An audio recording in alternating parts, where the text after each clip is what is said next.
They're just things that we can notice, things that we can pay attention to, ways that we can slow down in the outdoors that are really hard to do in more of an urban environment. Just, kind of slowing down to the pace of nature, I think, is something that people don't get a chance to do enough.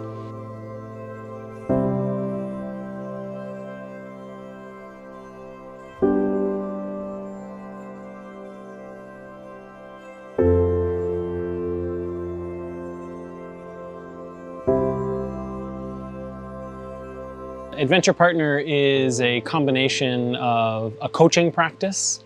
So I do business executive leadership coaching, but I combine that with bringing people out here to Minakami. So getting people into the outdoors, getting people on adventures, and combining that with a coaching approach. The other part of the work I do is supporting Minakami from the lens of rural revitalization, trying to get people to know more about Minakami, partly as a great outdoor and adventure destination, but also as a place to live and relocate the way that I've done with my family. They kind of work together by bringing clients out here to show them the place, but also supporting the town by showing people that are interested in living here, the community and the great places that we have here.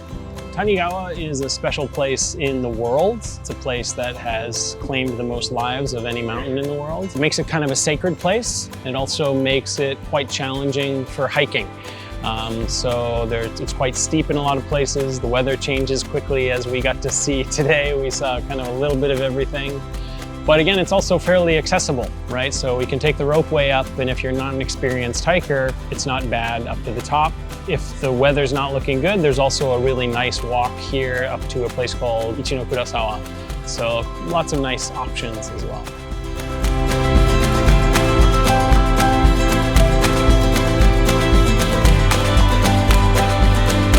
Boy, I was really impressed with the group today. They seem to really come right into this idea of not just being outdoors, but being together and being in support of each other. And so that was really cool. A lot of interesting sharing, a lot of kind of talk around personal support and personal connection with mental well-being. So there was that part of it. At the end, people were talking about community. And I think some of the people were really pushed. They were quite challenged with both the up and the down. So it was a really nice combination of those two things coming together, but also having personal challenge, which leads to kind of a sense of connection and some great memories. From the air, from being around nature and just, kind of slowing down to the pace of nature, I think, is something that people don't get a chance to do enough. So paying attention to things that we often don't pay attention to when we're in our routine, particularly when we're in our routine in a city. They're just things that we can notice, things that we can pay attention to, ways that we can slow down in the outdoors that are really hard to do in more of an urban environment. But even in an urban environment, just going to a park can make that difference, right? Can help you with that kind of slowing down and paying attention.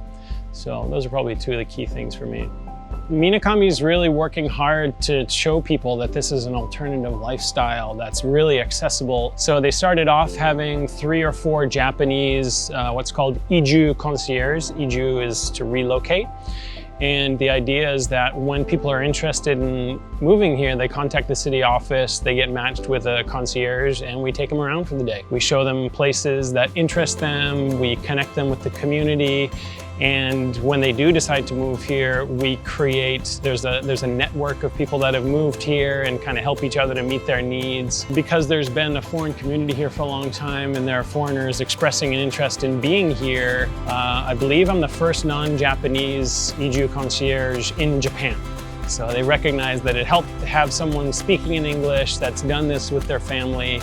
And I have helped some people already kind of make their decision to move out here, and it's been really great.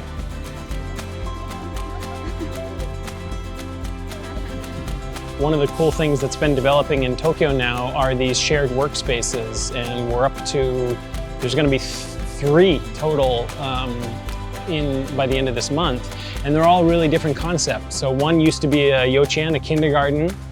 and it's combined with like an after-school program, and that's really close to the station. There's another one that's closer to Minakami Station that's a combination shared workspace and a guest house. So you could come out and work for a few days and stay over for a few days. And then the one that's opening in September is a combination of shared workspace, place to stay, and onsen.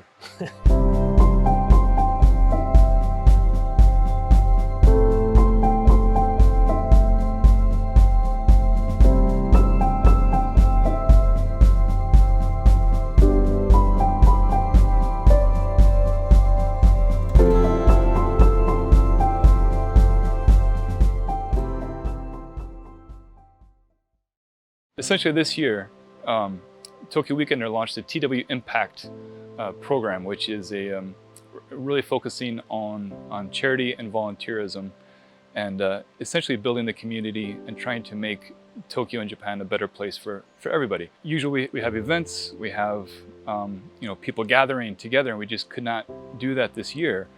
And so we felt that our community was suffering, along with the entire global community.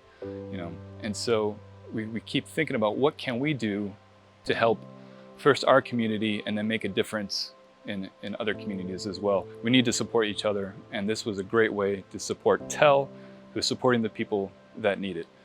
And so we gathered our friends, we gathered the Tokyo Weekender Insiders Club members, and we contacted Cory at a venture partner who had a great idea. It's like, come to Minakami and let's go hiking and let's help other people. And so that's what we've been doing today. I mean, we came together as a group, pretty much strangers, but a great group of strangers who came together to support a bigger cause. And I think at the end of the day, we created a new community. A TEL Step Up Challenge, it ends on October 10th, but of course, their mission does not end. Their goal is to create a 24-hour lifeline. People can call any time of the day, any hour of the night to get the mental health support that they need at that moment. Depression, anxiety is the secondary damage of the pandemic, and that's not going to end even when the disease subsides. So TEL needs our help. Go to the website, TEL Japan, and donate if you can, or find any way that you can to help that organization and any other organization in Japan. We have had people coming out throughout the pandemic, which is always a tricky balance of like, it's a little risky to have people coming here from outside the prefecture, but if they didn't, it would be even harder on the providers here. So I've talked to some providers here who actually said, yeah, August was actually on par with a normal August.